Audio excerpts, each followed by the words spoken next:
Assalamualaikum warahmatullahi wabarakatuh. Apa kabar sahabat tani dimanapun Anda berada? Semoga sehat selalu dan tentunya masih diberi rezeki yang lancar. Jumpa lagi bersama saya di channel Ladang Tani. Dan pada kesempatan kali ini saya akan berbagi cara penyemaian ya. Dan di sini buat pemula yang mau ingin menanam cabai, saya kasih cara-caranya untuk penyemaian. Di sini saya menggunakan media potri ya, sahabat tani. Jadi kalau menurut saya pribadi itu sangat menghemat sekali dengan biaya yang kita keluarkan untuk penyemaian. Jadi buat teman-teman yang pemula ingin menanam cabai, saya sarankan lebih baik menggunakan potri, karena potri ini bisa dipakai sampai beberapa kali ya, tergantung perawatan.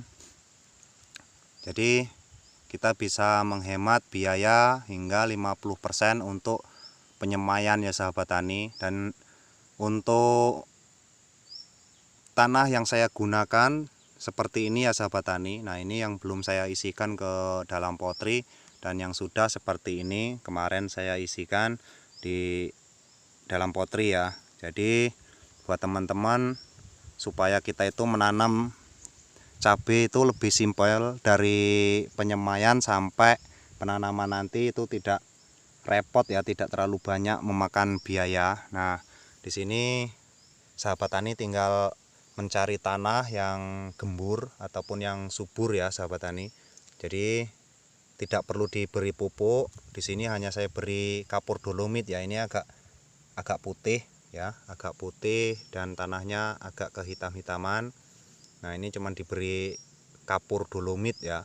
Ini cuma diberi kapur dolomit supaya pH yang terkandung dalam tanah ini bisa stabil untuk penyemaian.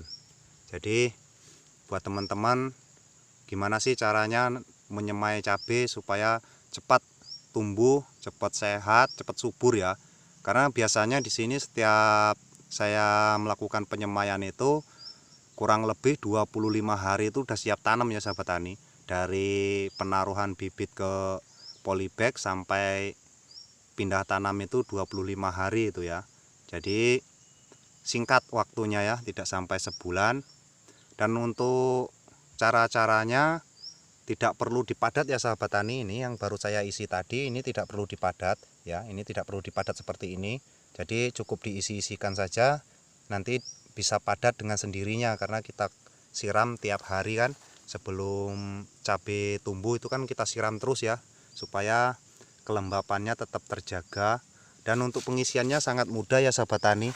Nah, ini sahabat tani tinggal ambil tanah seperti ini ya. Ambil tanah seperti ini, tinggal tuangkan ke dalam seperti ini. Nah, dituangkan terus sampai merata. Nah ya, seperti ini. Ini tanahnya kayak apa namanya, kayak coklat ya sahabat tani, karena sudah diberi kapur dolomit. Nah, ini tinggal didorong aja seperti ini, ataupun sahabat tani bisa menggunakan apa namanya, kayu seperti ini ya sahabat tani. Nah, ini bisa seperti ini, nah supaya lebih rata. Nah, seperti ini sahabat tani tinggal geret, kemudian ambil, ada akar-akar yang halus seperti ini bisa mengganggu pertumbuhan cabai nanti ya. Jadi kita bersihkan, ada akar-akarnya yang halus. Kemudian mana yang belum penuh diisi lagi ya sahabat tani. Nah, diisi seperti ini ya. Kan sangat mudah sekali dan cepat, hemat biaya ya sahabat tani. Bisa dipakai beberapa kali tergantung perawatan kita, penyimpanannya. Nah, seperti ini ya sahabat tani. Nah, kita dorong, kita tarik-tarik seperti ini, kita geser. Nah, mana yang belum penuh itu bisa kita isi ulang ya sahabat tani ya. Nah, jika ada batu kerikil seperti ini itu kita singkirkan, kita tambah lagi mana yang belum penuh. Oke, yang di ujung sini. Jadi sangat simpel sekali ya sahabat tani. Inilah untuk petani pemula itu wajib coba ya, wajib coba karena ini sangat terjangkau harganya.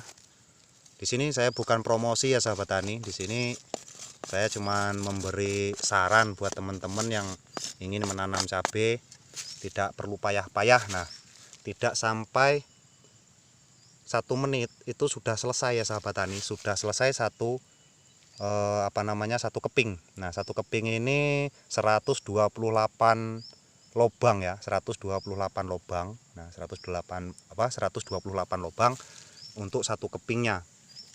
Jadi bisa menghemat biaya, menghemat waktu, dan mempercepat pekerjaan kita ya sahabat tani. Jadi bisa mengerjakan yang lainnya. Dan untuk atap saya menggunakan paranet ya sahabat tani. Nah, ini paranet. Nah, kemudian saya lapis dengan terpal di atasnya itu untuk menghindari hujan. Nah, untuk menghindari hujan karena semayan ini sangat rentan dengan air hujan ya sahabat tani. Yang batangnya masih lunak itu tidak bisa terkena air hujan. Terus di sekelilingnya itu saya menggunakan kelambu ya, kelambu yang udah rusak. Yang masih baru juga nggak apa-apa ya sahabat tani, yang penting ikhlas ya, biar semayannya yang dikelambuin kita nggak usah. Nah, ini kelambu yang saya gunting-gunting untuk menutup di sekelilingnya supaya hama tidak bisa masuk. Contohnya seperti bekecot ya, itu yang lintah darat, lintah bulan. Nah, itu tidak bisa masuk karena itu sangat berbahaya. Kemudian jangkrik itu bisa motongin tanaman kita yang kita semai ya sahabat tani. Dan luasnya itu tergantung sahabat tani yang ingin menyemai. Dan di sini luas semayan punya saya ini 3 kali 6 ya, 3 kali 6 itu untuk luasnya. Dan untuk bibitnya rencana saya menggunakan Taro F1 dan TM F1 ya sahabat tani, TM 999. Itu saya baru mau uji coba bibit TM. Yang kemarin-kemarin saya menanam Taro F1. Oke ya, seperti ini ya sahabat tani. Semoga ini bisa bermanfaat untuk sahabat tani semua. Saya akhiri. Wassalamualaikum warahmatullahi wabarakatuh. Terima kasih.